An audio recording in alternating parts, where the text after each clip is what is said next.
The US president's calling this a big step forward. Just how significant is this vote for his healthcare reform plans?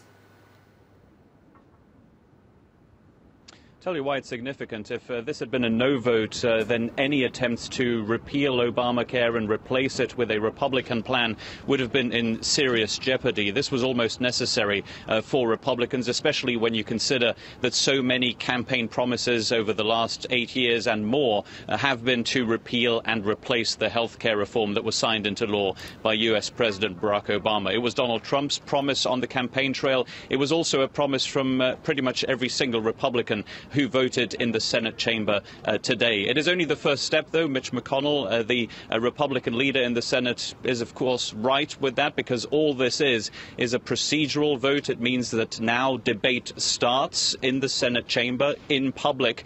Though what we don't know at this point is what exactly they will be debating, because there is no consensus on exactly what kind of a bill will be put forward by Senate leadership, whether one that repeals Obamacare and replaces it with a Republican plan similar to what passed the House of Representatives a short while ago, or will it be a bill that simply repeals Obamacare and does not replace it with a viable alternative. There is very little known about exactly where this will go, but the procedural hurdle has been overcome by Republicans. But as you say, an incredibly close vote. Whenever the vice president has to come in to act as a tiebreaker, then you know it's been very tight indeed. 51 votes to 50 in the end.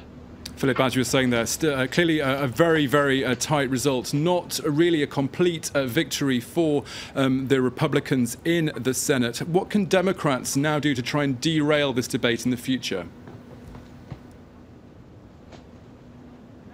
There's not really all that much they can do at this point. They will try to campaign as much as they can in their own districts. They will try and oppose anything that comes their way in terms of a vote. And they will, of course, as a bloc, vote against anything that comes up on the Senate floor. That is what Democrats did in the House of Representatives. Didn't work in the end because simply there is a Republican majority in the House. There is also a Republican majority in the Senate by 52 votes to 48, meaning if all Democrats vote no on any bill that might repeal and replace or just repeal Obamacare, it simply would not be enough. But here is what Democrats are counting on right now. There is no agreement within the Republican Party and senators within the Republican Party as to exactly what should happen to health care in the United States. There are those who say that all of Obamacare should be got rid of. There are others who say, well, there are bits there that we rather like and our constituents like, and that is why they would want that to stay.